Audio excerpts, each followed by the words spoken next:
지금 민사소송법상의 문제를 좀 말씀하시고 계시는데 여기 보면은 그 심결 취소 소송 같은 경우에요. 네. 그거는 이미 그 변리사가 대리인으로 같이 참여하고 있죠. 네, 그렇습니다. 그러면 이거하고 특허 침해 소송에서 이렇게 특별히 차이가 있는 것이 있을까요? 여기에는 참여하면 안 되고 심결 취소 소송은 해야 된다는 무슨 차이가 있을 수 있을까요? 민사소송법상에서 변호사 대리 원칙의 예외에 해당이 된다고 생각을 합니다. 그러니까 이미 심결 취소 소송에서 예외가 이제 허락되고 있는 거로 이제 우리가 볼 수 있다라는 거죠. 심결 취소 소송은 지금 현재 변리사가 대리인으로서 대법원까지 대리를 하고 있습니다. 예, 그렇던 거죠. 이게 지금 이제 우리가 사실 이 한국 민사소송법이 일본 민사소송법을 지금 거의 그대로 이제 많이 따오고 있는 상황인 것 같은데 제가 뭐 이 영역에 대한 전문가는 아닙니다만 여기서 보면은 일본에서도 지금 똑같이 법령에 의해서 재판상의 행위를 할 수 있는 대리인 외에 변호사가 나뉘면 소송 대리인이 될 수 없다 이렇게 얘기하고 있는데 실제로는 일본도 지금 이미 이 소송 대리인에 지금 변리사가 같이 대리인으로 선임되어서 소송을 수행하고 있죠. 일본에서는 지금 저희의 법안과 같은 형식으로 2002년부터 이런 제도를 실시하고 있는 것으로 알고 있습니다. 예, 이게 지금 그러니까 현실적으로 봤었을 때 저는 지난번에 그 신문 광고에 그 중소벤처기업들에서 이게 빨리 통과돼야지 우리 특허권이라든가 이런 걸 살려나가고 기업을 유지할 수 있다라는 그런 호소를 하는 거 보고 진짜 가슴이 좀 아팠습니다. 그러니까 이 법적인 어떤 이 논리 규정에 이렇게 얽매이면서 계속 이런 식의 진행을 하지 않고 있는 거, 이 문제를 해결하지 않으려고 하는 거 계속 지금 산자리에서 지금 몇 대째 계속 올라오고 있는데요. 이건 진짜 심각한 문제라고 생각합니다. 특허청장님 어떻게 생각하십니까? 이 부분들이 지금 17대부터 지금 20년째 논의되고 있는 상황이고요. 실제로 특허소송 제도 전반에 큰 변화를 주는 법안이기 때문에 그동안에 많은 논의가 있었다고 기억을 하고 있고요. 지금 사실 여러 지금 단체들의 의견을 수렴하여서 정말 많은 논의가 필요할 것으로 보입니다. 예, 저는 17대부터 이거는 계속 논의해 왔던 거고요. 논의가 필요한 일은 아닌 것 같습니다. 그러니까 이소희 갈 일이 아니고요. 산자위에서 공청회든 충분히 논의가 된 것이고 전체회의에서 통과시키거나 한다면 여기서 뭐 계속 심사해야 된다고 생각합니다. 네, 이상입니다. 우리 권인숙 의원님 말씀하신 것처럼 17대, 18대 국회부터 시작해서 한 20년 동안 논의되어 왔습니다. 이것이 과연 직역 간의 이해관계 충돌인 것인가 아니면 대한민국의 특허 산업과 특허를 통한 혁신 산업의 육성, 양성을 위해서 필요한 법안인가. 제가 감히 말씀드리면 본인의 직능 또는 본인이 속한 직능 단체를 대표하기보다는 과연 이게 특허 제도가 어떻게 운영되어야 되는지에 대한 고민이 좀 필요하다고 생각합니다. 여기 계시는 우리 권칠승 의원님은 장관님으로 저는 위원으로 상반기에 본 법안에 대해서 산자회에서 열띤 토론을 한 적이 있고 청문회도 여러 번 개최한 적이 있습니다. 변호사협회 입장도 들었고요. 여러 입장을 다 들어서 발의된 법안에 비해서 상당히 많이 조율이 된 것으로 저는 알고 있습니다. 원칙이 아니다라는 거에 예외가 이미 있었음이 다 이제 밝혀졌고요. 능력이 없다라는 주장에도 변리사들이 여러 가지 과정에서 민사소송할 수 있는 능력이 있다는 거, 그럼에도 불구하고 불안하다 싶어서 공동대리하는 것을 양보를 했다. 그리고 그때 반대하셨던 거를 제가 회의로 읽어보면 소위 법전은 로스쿨을 통해서 특허 관련된 변호사들이 많이 양성될 것이니까 이런 문제가 해결될 거다라고 주장하셨지만 실질은 로스쿨 출신 변호사분들이 특허를 전공하는 분들이 극히 소수로 남아있는 것이 현실입니다. 수요는 있는데 수요는 메꿔지지 않고 하고자 하는 변리사들은 있는데 변리사들은 법적 제도 때문에 못하게 되고 이걸로 인해서 올고준 피해는 특허 소송을 빨리 진행해서 뭐 다들 아시다시피 특허 소송은 시간이 굉장히 관건인 소송이지 않습니까? 지난번 작년 국감 때 특허 법원장에게도 저희가 직접 들었고요. 이런 것들 그리고 변리사들이 직접 변호하면서 여러 가지로 재판의 효율이 올라간다는 것도 작년 국감에서 특허 법원 재판관들로부터 직접 들었던 얘기입니다. 이런 상황에서 반대하는 이유들을 하나씩 보면 저는 약간 그 이해관계 충돌, 어제 그 제2소에서 논의했던 직능 간의 충돌 그 이상도 그 이하도 아니다라는 생각을 지울 수가 없습니다. 저는 뭐 변호사도 아니고 변리사도 아닙니다. 누구를 대표할 것도 없고 대표할 필요도 없는 사람으로서 지난 2년, 어떻게 보면 3년째 지금 이 고민을 제가 하고 있는데 이건 한번 우리가 실험해볼 그리고 한번 도전해볼 가치가 있는 변화다라는 생각이 듭니다. 그렇게 법을 겪지 않은 일본도 통과를 시켰고 잘 아시는 대로 작년엔 EU에도 이제 변리사들의 직접 소송 참여를 허용했습니다. 굳이 글로벌 트렌드란 표현 안 써도 전 세계가 이쪽으로 가고 있는데 우리는 굳이 왜 이 도전, 이 변화를 20년째 맡고 있어야 되는 것일까? 이런 고민을 저는 지울 수가 없습니다. 우리가 제2소위에 이걸 보낸다고 하더라도 논의는 예상컨대 거의 똑같을 거라고 생각합니다. 양측이 팽팽하게 된다 안 된다를 반복하고 내년 5월이 와서 폐기될 운명에 처할 가능성이 가장 크다고 생각합니다. 그렇지 않았으면 좋겠습니다. 이 법을 조금씩 양보해서라도 특허청도 조금씩 양보해서라도 우리 특허 산업의 발전과 특허를 통한 우리 산업의 혁신을 위해서 조금 더 합의를 찾아봤으면 좋겠습니다. 그런 합의를 격려하는 차원에서 장려하는 차원에서 오늘 회의 결론이 제2소위 회부보다는 본회의 계류로 결론 났으면 좋겠습니다. 이 과정에서 적극적인 논의 필요하면 법사위 차원에서 변호사협회와 변리사협회 또 특허청과 법무부의 입장도 들어보고 저는 몇 개 안 남았다고 생각되거든요. 쟁점 사항들이 거의 다 왔는데 20년 시작한 거를 또 한 번 다음 국회로 넘긴다는 건 이 법사위를 떠나시는 여러분들이 얼마나 국회를 아쉬워하고 야속해야 할까 생각을 지울 수 없습니다. 그래서 개인적으로 저는 표를 하고 싶은데 그게 정 어렵다면 본회의 계류를 요청드립니다. 참고로 본회의가 아니고 전체회의. 저는 기본으로 돌아가서 변리사 제도의 취지에 대해서 고민했으면 좋겠습니다. 변리사 제도를 둔 제도적 취지가 있고 그 업무 영역이 법에 규정돼 있고 그 업무를 하기 위해서 시험에 합격하고 변리사 업무를 수행하고 있습니다. 그리고 그 시험 과목이나 변리사의 양성 과정도 그 업무에 맞게 지금 되어져 있습니다. 그런데 본래 그 제도의 취지를 떠나서 지금 특허 대행이나 이런 업무 외에 소송의 영역까지 관여해서 소송을 할 수 있도록 한다면 저는 법을 개정해서 그 양성 과정이나 시험 과목이나 그런 부분에 대해서 다시 검토를 할 필요가 있다고 생각합니다. 지금의 시험 과목이나 양성 제도나 이런 모든 과정들은 본래 변리사 제도를 준 취지와 그 업무 영역과 그 목적에 맞게 되어져 있습니다. 그거에 되어져 있는 그걸 두고 갑자기 소송 대리를 할 수 있도록 공동 소송 대리를 하도록 한다.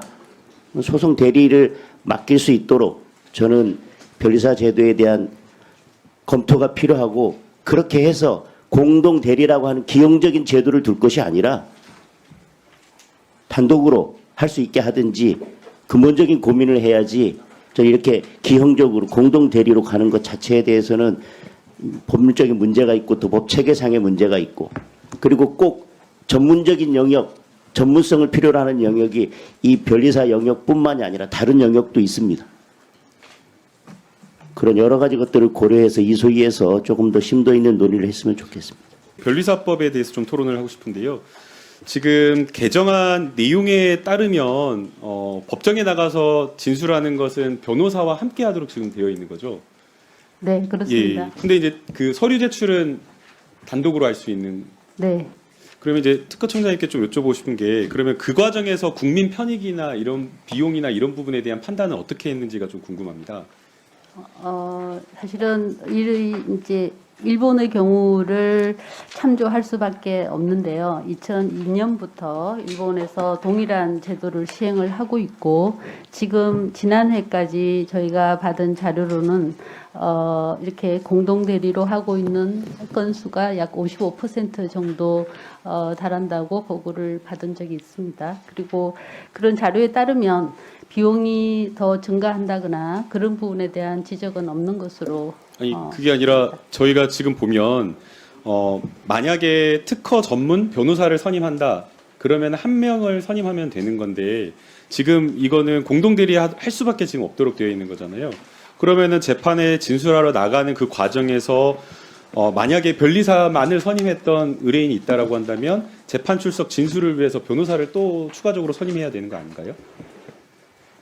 사실은 지금 현실적으로 소송에 있어서 변호사를 선임하고 또 기술 부분에 대해서는 이미 출원 시부터 그리고 심판 단계에서 조력을 받는 변리사가 대개 있습니다. 단지 변리사가 이제 법정에 나갈 수가 없기 때문에 뒤에서 이제 조력을 하는 부분이어서 지금 이 법안에 따르면 법정에 함께 출석을 하는 그런 부분만 바뀔 것으로 지금 예상이 되고요. 그래서 이제 저는 아까 장동혁 의원님께서 말씀하신 대로 약간 법안 자체가 약간 기괴하게 된 거 아니냐. 그리고 이제 그 과정에서 가장 고려돼야 될 국민의 편익이 고려돼야 되고 그다음에 이걸 수임하고 하는 그 과정에서 부담이 발생하면 안 된다라고 생각이 되는데 오히려 이런 어떤 공동 대리가 국민들에게 부담으로 돌아가는 것 아닌가라는 그런 좀 걱정이 있습니다. 그리고 이제 공동으로 그럼 나갔을 때 의뢰인은 두 사람을 선임해서 가는 건데 그 경우에 과연 이 소송 대리의 주도권은 누구한테 있는 거냐? 앞서 이제 우리 정점식 의원님께서 민사 소송의 기본 대원칙은 각자가 대리한다라고 되어 있는데 그렇게 법정에 나갔을 때 개별 대리 원칙을 훼손하는 것 아니냐라는 그런 문제가 있다라고 생각이 됩니다. 그리고 이제 이 법안의 필요성에 대해서는 충분히 공감을 어느 정도는 하고 있지만 변리사가 가지고 있는 기술 영역에 대한 어떤 전문성만으로 소송 대리의 어떤 대원칙과 예외를 주었을 때 그렇다라고 한다면 그 외에 어떤 다른 분야의 전문성을 가지고 있는 분들에게는 어떤 이유로 어떻게 설명하면서 요구했을 때 소송 대리권을 달라고 했을 때 그러면은 뭐라고 해야 될지 다 예외를 그 해당 분야마다의 전문성과 특성을 이유로 예외를 인정해 줄 수 있을지 조금 우려스러운 부분이 있습니다. 그래서 충분하게 토론을 하고 충분하게 논의가 되었다고는 하지만 여전히 법무부라든지 변호사 단체에서는 여기에 대해서 조금의 우려를 표하고 있는 그런 부분이 있기 때문에 뭐 조금 더 이소희나 이런 부분에서 좀 더 심도 있는 좀 체계 법률적인 어떤 체계 정합성이라든지 또 이런 부분에 대한 고민을 좀 더 했으면 하는 바람입니다. 예, 이상입니다. 앞서 말씀하신 이제 의원들과 같이 이소희 계류를 해야 된다 이런 의견을 강력하게 제가 개진하는 바입니다. 변리사법 3조를 보면 자격에 1호가 변리사 시험에 합격한 사람, 2호는 변호사법에 따른 변호사 자격을 가진 사람 이렇게 변리사 시험에 합격한 사람과 변호사 자격을 가진 사람 이렇게 두 개를 지금 가지고 있습니다. 이것은 뭐냐? 결국은 이런 그 소송 대리 이런 것은 변호사법에 따른 변호사 자격을 가진 사람이 변리사로서 좀 할 수 있다 이렇게 이해를 하고 있습니다. 그런데 지금 개정안처럼 일반 소송이죠. 일반 그 민사 소송의 일정한 부분을 공동 대리로 한다는 건 결국은 3조 1호 변리사 시험에만 합격한 사람에게 결국은 이러한 소송 대리권을 주는 것이라 이것은 3조의 이 자격을 1호와 2호에 나눠서 한 이런 것과도 맞지가 않습니다. 그럴 거면 아예 변리사 시험에 합격한 사람에게만 뭐 주든지 이렇게 해야 되겠죠. 그래서 그런 면에서 이것은 3조의 자격을 1호와 2호 나눠서 한 것과 또 맞지 않는다. 이런 말씀을 드립니다. 두 번째로는 사실 이제 다른 것이 아닙니다. 아까 뭐 비용적인 면에서 뭐 변리사 분들이 공동 대리를 하면 비용적인 면에서 절감을 할 수 있지 않나 이런 얘기를 하시는데요. 제대로 아는 사람이 저는 소송 대리를 해야 된다고 생각합니다. 변리사 분들은 변리 영역에 대해서는 전문성이 있을지 모르겠습니다만 이 소송적인 이런 부분에 있어서 전문성이 있다고 할 수가 없습니다. 그리고 특히 특허 소송도 아니죠. 이것은 일반 민사 소송입니다. 제가 제일 우려하는 것은 물론 일반 민사 소송에서 지적재산권 사건을 하겠다 이렇게 합니다만 저도 판사 생활을 해봤습니다. 이것이 굉장히 구분이 어렵습니다. 그래서 이렇게 법 개정을 했을 때 이게 일반 그냥 민사 소송으로 이거는 분류되는 소송이기 때문에 그런 경우에 어디까지 그러면 여기가 공동 대리가 되는 사건이냐 여기에 대해서 굉장히 앞으로 법원 그 재판에 있어서 혼동의 이유 그 가능성이 있을 수 있습니다. 저는 이러한 면에서도 법원행정처에서 이러한 신중 의견 검토 의견을 저는 개진한 것이다 이렇게 이해하고 있습니다. 그리고 특허 소송에 대해서 지금 변리사들이 공동 대리할 수 있는 것으로 그렇게 법 개정이 되고 시행을 하고 있습니다. 그런데 제가 파악하기로는 이 공동 대리 변리사가 제대로 공동 대리를 못하는 바람에 피해를 봤다. 이러한 의뢰인들도 지금 상당수 있는 것으로 알고 있습니다. 다시 말하면 이 피해자가 아니라 그 의뢰인의 그 이익을 위한다는 이유로 특허 소송에서도 변리사들의 공동 대리가 허용이 됐습니다만 오히려 그로 인한 부작용이 있다는 것입니다. 비용 절감보다는 의뢰인의 이익 그리고 승소를 위해서 제대로 역할을 하는 것이 사실 가장 중요한 것이겠죠.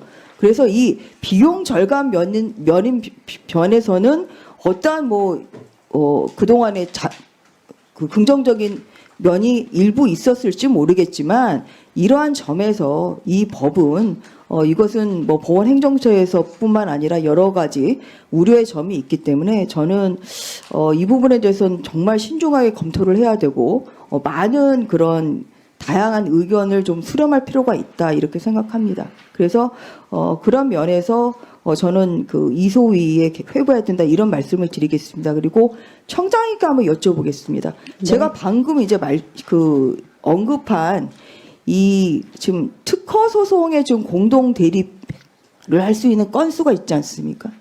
그리고 제대로 못 해가지고 지금 이렇게 좀 피해받은 의뢰인들이 있는 것 알고 계십니까, 청장님? 특허 소송의 공동 대리라는 말씀이 이해가 어떤 말씀을 하시는지 잘 모르겠는데요. 특허 소송을 지금 변리사가 하기 위해서 그러니까 특허 소송을 이제 변리사들이 할 수 있잖아요. 지금 특허 소송에 변리사가 할 수 있도록 지금 법안이 올라온 것으로 알고 있습니다. 이것은 지금 그런 것이 아니라 좀 특허 법원에서 하는 소송을 좀 얘기하고 있는 그 건데요. 신결 네. 소송을 네. 얘기하는 건가요? 네. 특허 신결 소송은 잠깐만, 청장 그 구분을 좀 못하고 계세요? 특허 법원에서 아니요. 하는 소송을 지금 지금 얘기를 한 특허 거예요? 소송이라고 하셔서 네. 그랬는데요. 특허 신결 네. 취소 소송은 특허 법원에서 그리고 대법원까지 지금 변리사가 대행을 하고 있고요. 이거는 공동 대리가 아니고 변리사 단독으로 하고 있습니다. 그래서 공동 대리로 인한 피해를 얘기를 하셔서 제가 그 부분에 대해서 여쭤본 것입니다. 이 법안에 대해서 찬성이에요? 반대예요?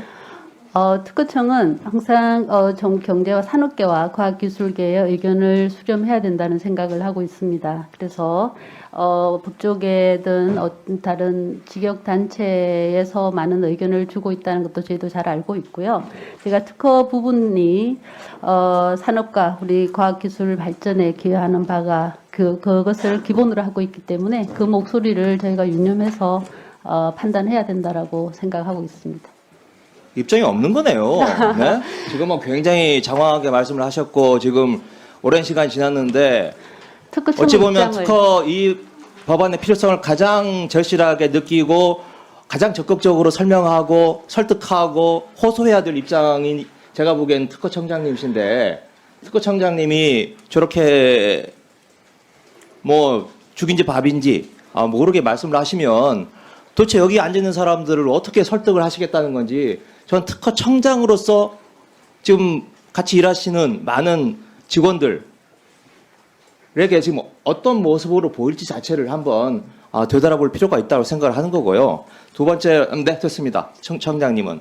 그리고 지금 이 문제가 우리 조정은 의원님이 말씀하셨듯이 17대부터 그럼 몇 번입니까? 17, 18, 19, 20 4번 죽은 거예요. 20년 동안 논의가 되어 왔고 그리고 지금 여러 가지 자료들이 제가 보기엔 더 이상 논의가 필요하지 않습니다. 특허 침해를 뭐 기간, 소요되는 기간 또는 비용, 그로 인해서 얻게 되는 이익 이런 것들이 뭐 여러 이 율사 출신님들의 위원님들이 말씀하신 그 부작용에도 불구하고 이득이 많기 때문에 그 오랜 논의와 또 산자위를 통해서 여기까지 지금 온 거 아니겠습니까? 그런데 다시 또 이소위를 보낸다. 이소위가 뭡니까? 지금 법안의 무덤이라고 불리는 곳이 이소위입니다. 또 이소위에 가서 또 몇 달 끌다가 내년 5월이면 또 법안 폐기되고 또 다음으로 또 넘어가고 이런 일이 저는 되풀이돼서는 안 된다고 생각을 하고요. 뭐 지금 법사위 관례가 뭐 이소위에 넘기자라고 주장을 하면 그냥 넘어가는 걸로 다들 그냥 그게 관행으로 되어 있는데 제가 뭐 그까지 막을 힘은 없는 것 같습니다. 그런데 넘기더라도 최소한 이소위에서 일정한 시간은 정해서 뭐 이걸 시간 끌기용, 붙잡기용 이런 용도로 쓰이진 않도록 그 최소한의 그 전제 조건, 약속은 지켜져야 된다고 생각을 합니다.